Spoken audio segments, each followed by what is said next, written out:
Hi, I'm Howard Danenberg. This is a lecture on functional hallux limitus and the use of Vasyli-Dananberg orthotics to treat it. Functional hallux limitus is an entity that I've been working on since the middle 80s, and its implications are rather profound.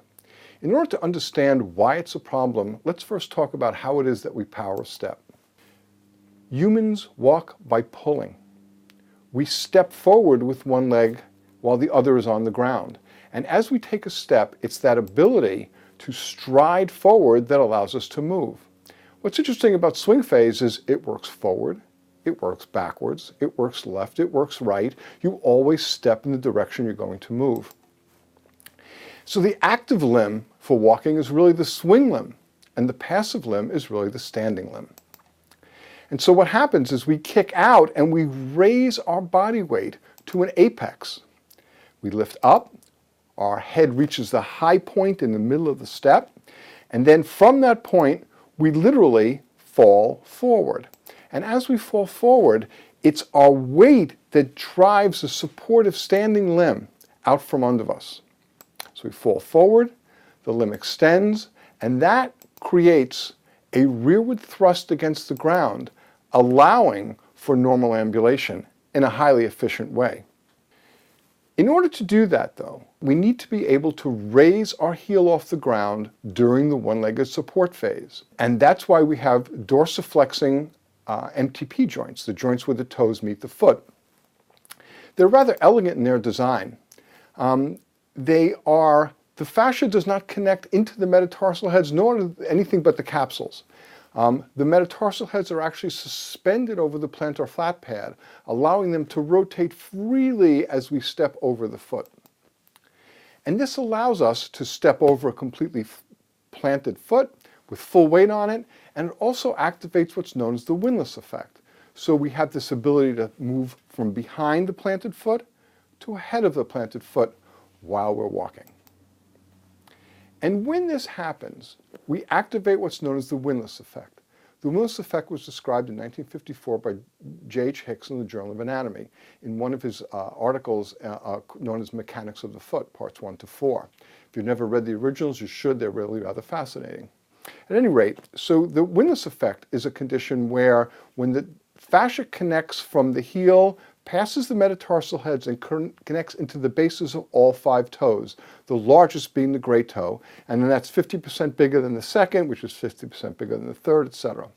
And so the largest is the big toe. And when we step up and hinge when we walk, it's that ability to hinge that actually takes and ties the fascia, pulls the heel closer to the ball, allowing for a smooth arcing range of motion and self-stabilization. And what Hicks found was that not only does the foot self-supinate and stabilize, but the lower leg also externally rotates with this maneuver. And he called it irresistible, that once it starts, it does not stop. So what we have is a timing mechanism that allows the lower leg to rotate in sequence with the upper thigh as its motion is dictated by rotations of the pelvis. In this examination, we can see the actual effect of the windlass effect. It's a very flat foot, and as she raises up on her heel, you can see the arch actually raise as she moves. But don't be confused between the illusion of clinical versus functional examination. That we tend to examine feet by moving the toes back and forth during exam, but remember, we're bearing weight on them. And so that's what we can see. However, that's not what happens when we walk. When we walk, instead, we have the foot planted and the whole body moving over it. So the best way to really examine somebody would be to hold them by the toe and grab them by the neck and try to pull them over the top. Of course, that's impossible, but that's how you need to think about this in order to understand the implications of it during walking. Because once the toe touches the ground during the step, it's the only part of the body that does not move. Everything else is moving around it. So if the toe joint itself doesn't move, it's not the toe's motion that's blocked, it's everything proximal to it that's restricted. So all the remaining structures actually move around a stationary great toe, or hallux. Functional hallux limitus can be defined as the loss of first MTP joint range of motion strictly during the weight-bearing phase of gait. When you examine these people non-weight-bearing, there's usually full and pain-free range of motion in this joint, but when the joint is loaded, range of motion completely is absent. There's often no pain associated with range of motion.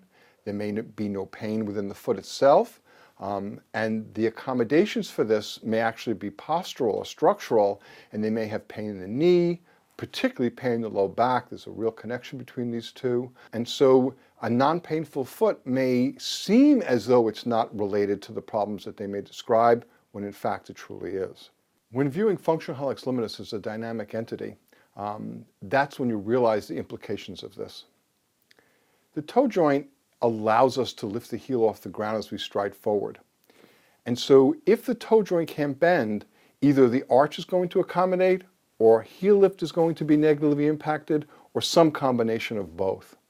Now in this particular video, what you see is that as she starts to walk and the swing limb pulls her over the standing limb, the loss of range of motion in the MTP joint becomes obvious. And in this case, the arch actually breaks down rather than the toe joint moving. And this has a very negative implication for gait. But when you look in two views, you really get a much better idea of the implications for this in the context of how it affects the superstructure above the foot. And here, when we play this video, what you can see is if you look at the horizontal bar, that's the level of the ankle bones. And what you see is that they don't rise up. But if you look in the side view, the heel is that high off the ground. Now, if you realize that the heel is moving up, but the ankles aren't moving, it's like the old problem in school where Joe swims upstream at 4 miles an hour and the stream flows down at 4 miles an hour. How fast is he going? Well, the answer is he's not moving, but if you ask him, he's working like crazy. Why? Because he's swimming against the flow. This is the same thing. He doesn't look like he's moving, but he is. It's the same thing with this. If the leg is not moving up while the heel is moving up, it's dropping at the same rate of speed that the heel is rising. Think of the implications for that for the entire foot and body above it. The brain is trying to understand that the body is trying to lift its weight, to elevate the head, to give itself, to store potential energy, and then return that potential energy as kinetic energy later in the step.